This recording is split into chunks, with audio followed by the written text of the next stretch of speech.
માર્ગો, પુલો ખૂબ જ અગત્યનો ભાગ ભજવે છે.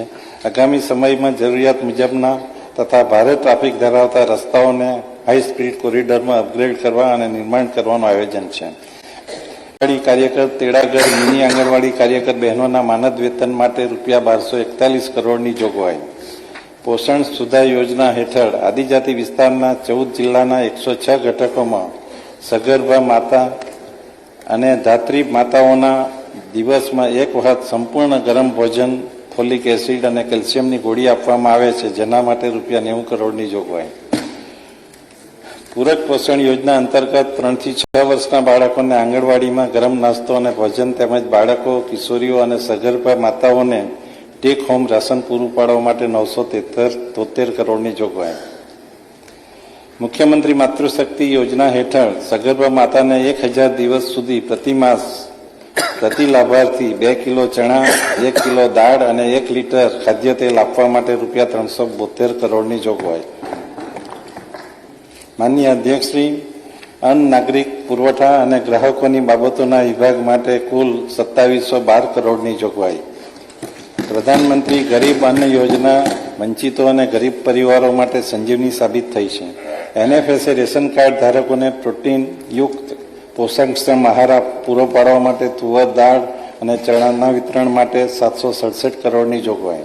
નેશનલ ફૂડ સિક્યોરિટી એક્ટ 2013 હેઠળ પાત્રતા ધરાવતા અંદાજે 75 લાખ કુટુંબોને અનાજ પૂરું પાડવા ₹675 કરોડની જોગવાઈ. NFSA લાભાર્થી કુટુંબોને વર્ષમાં 2 વખત ખાદ્ય તેલ રાહત દરે આપવા માટે ₹160 કરોડની જોગવાઈ.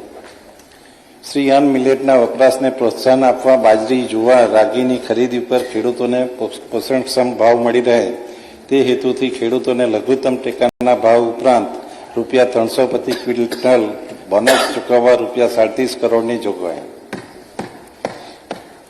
માનનીય અધ્યક્ષશ્રી, રમતગમત, યુવા અને સાંસ્કૃતિક પ્રવૃત્તિઓના વિભાગ માટે કુલ 1093 કરોડની જોગવાઈ. રમતગમત ક્ષેત્રે ₹521 કરોડની જોગવાઈ. રાજ્યના વિવિધ જિલ્લાઓમાં સ્પોર્ટ્સ કોમ્પ્લેક્સના ઇન્ફ્રાસ્ટ્રક્ચર વિકાસ અર્થે ₹125 કરોડની જોગવાઈ. સ્પોર્ટ્સ ઓથોરિટી ઓફ ગુજરાત દ્વારા ગાંધીનગર ખાતે પેરા હાઈ પરફોર્મન્સ સેન્ટરનું નિર્માણ કરવા માટે ₹33 કરોડની જોગવાઈ. પુરાતત્વ સ્થળોએ પર્યટક સ્થળ તરીકે વિકસાવવા માટે સાંસ્કૃતિક વારસાના જતનના ઉદ્દેશથી 12 રક્ષિત સ્મારકોના સંરક્ષણની કામગીરી પૂર્ણ કરવામાં આવે છે. તે જ રીતે ગ્રંથાલયો માટે બીજા 4 નવા ગ્રંથાલયો નિર્માણાધીન છે. માનનીય અધ્યક્ષશ્રી, 53 આદિજાતિ વિસ્તારના ગ્રંથાલયોમાં લાઇબ્રેરીની સુવિધા વિકસાવવા માટે આયોજન. યુવક સેવા અને સાંસ્કૃતિક પ્રવૃત્તિઓ તેમજ સાહિત્ય અકાદમી માટે ₹208 કરોડની જોગવાઈ. કવિ શ્રી નરસિંહ મહેતા આંતરરાષ્ટ્રીય સંશોધન કેન્દ્ર માટે ₹10 કરોડની જોગવાઈ. તૃતીય સ્તંભ આંતરમાળખાકીય સુવિધાઓ. માનનીય અધ્યક્ષશ્રી, માર્ગ અને મકાન વિભાગ માટે કુલ 24,705 કરોડની જોગવાઈ. આરોગ્ય યોજના હેઠળ 70 વર્ષથી વધુ ઉંમરના વડીલો, ગરીબ અને મધ્યમ વર્ગના એમ કુલ મળી અંદાજે 2,67,000 લોકોને કેશલેસ સારવાર માટે ₹3676 કરોડની જોગવાઈ. GMESR સંચાલિત મેડિકલ હોસ્પિટલો માટે ₹392 કરોડની જોગવાઈ. બીજે medical college Ahmedabad, medical college Vadodara, MP Shah medical college Jamnagar અને PGના વિદ્યાર્થીઓ માટે હોસ્ટેલના બાંધકામ માટે ₹137 કરોડની જોગવાઈ. મહિલા અને બાળ વિકાસ. મહિલા અને બાળ વિકાસ વિભાગ માટે કુલ 7,668 કરોડની જોગવાઈ. જ્ઞાનના 4 આધાર સ્તંભો પૈકીનો એક સ્તંભ એવી નારી શક્તિ ભૂમિકા આધુનિક સમાજના વિકાસ યાત્રામાં અગત્યની છે. મહિલાઓ અને બાળકોના પોષણને સુદૃઢ કરવા આંગણવાડીની ભૌતિક અને ડિજિટલ માળખામાં ગુણાત્મક સુધારો કરવા સરકારે નિર્ણય કરેલ છે. કિશોરીઓના સર્વાંગી વિકાસ માટે પોષણ અને આરોગ્ય કાર્યક્રમો હાથ ધરવામાં આવે છે.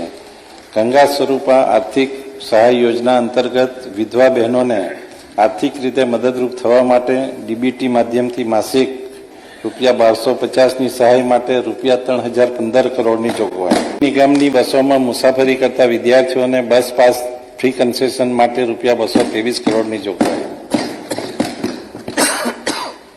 સરકારી પ્રાથમિક શાળાઓમાં, સરકારી અને અનુદાનિત શાળાઓ અને ઉચ્ચતર માધ્યમિક શાળાઓમાં અંદાજિત 22,000 કરતાં વધુ શિક્ષકોની ભરતી કરવાની પ્રક્રિયા પ્રગતિમાં છે. ઉચ્ચ અને ટેકનિકલ શિક્ષણ માટે મુખ્યમંત્રી યુવા સ્વાવલંબન યોજના અંતર્ગત અંદાજે 78,000 વિદ્યાર્થીઓને સહાય માટે ₹410 કરોડની જોગવાઈ. માનનીય અધ્યક્ષશ્રી, આરોગ્ય અને પરિવાર કલ્યાણ વિભાગ માટે કુલ 23,385 કરોડની જોગવાઈ. રાજ્ય સરકાર વર્ષ 2030 સુધીમાં માતા મૃત્યુદર અને બાળ મૃત્યુદરમાં 50% ઘટાડવાના ધ્યેય સાથે રાજ્યના તમામ લોકોની આરોગ્ય અને સુખાકારી વધુ મજબૂત બનાવવા માટે કાર્યશીલ છે. જે માટે હું આ વિભાગના ₹20,100 કરોડના બજેટમાં 16.35%નો વધારો કરી 23,350 કરોડની જોગવાઈ સૂચવું છું.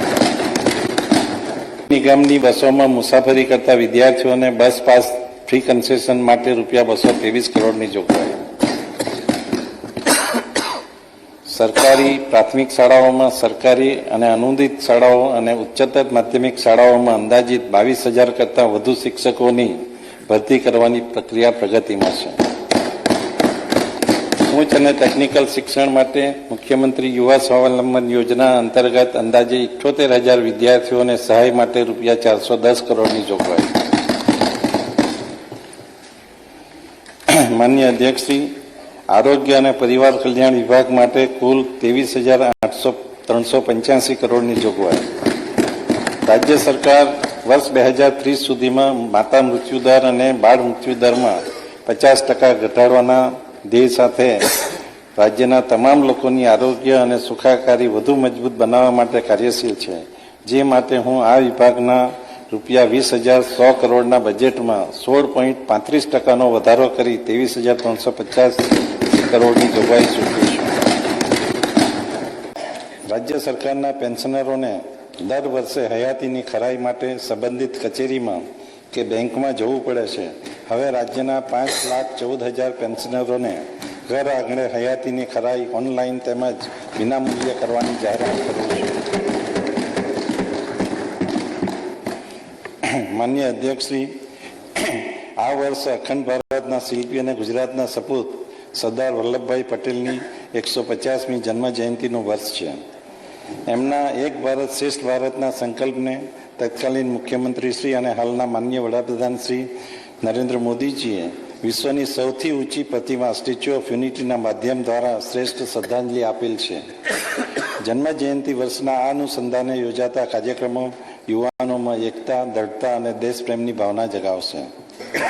માનનીય અધ્યક્ષ શ્રી ડૉક્ટર બાબા સાહેબ આંબેડકર દ્વારા નિર્માણ પામેલ આપણું મહામૂલું ભારતીય બંધારણ અને તેમાં સમાવિષ્ટ મૂલ્યો ભારતીય અસ્મિતાનું દર્શન કરાવે છે. ભારતીય બંધારણને 75 વર્ષ પૂર્ણ થતાં રાજ્ય સરકાર દ્વારા બંધારણના આ અમૃત પર્વની રાજ્યવ્યાપી ઉજવણી કરવામાં આવશે. ભારતના પૂર્વ વડાપ્રધાન શ્રી અને ભારત રત્ન અટલ બિહારી વાજપેયીજીનું આ જન્મ શતાબ્દી વર્ષ છે. જેના ઉપલક્ષમાં માનનીય વડાપ્રધાન શ્રી નરેન્દ્ર મોદીજીએ સ્વર્ગસ્થ અટલજીની સુરાજ્ય ક્રાંતિને આગળ ધપાવીને ગુડ ગવર્નન્સની દિશા આપી છે. રાજ્યના વહીવટી માળખામાં તેમજ કાર્યપદ્ધતિમાં જરૂરી સુધારા કરવા, માનવ શક્તિનું તર્ક સંગીકરણ કરવા અને નવીનતમ ટેકનોલોજીના ઉપયોગથી સરકારી તંત્રની કાર્યક્ષમતામાં વધારો કરવા ડૉક્ટર હસમુખ અઢિયાના અધ્યક્ષસ્થાને ગુજરાત વહીવટી સુધારણા ભારતના પૂર્વ વડાપ્રધાન શ્રી અને ભારત રત્ન અટલ બિહારી વાજપેયીજીનું આ જન્મ શતાબ્દી વર્ષ છે.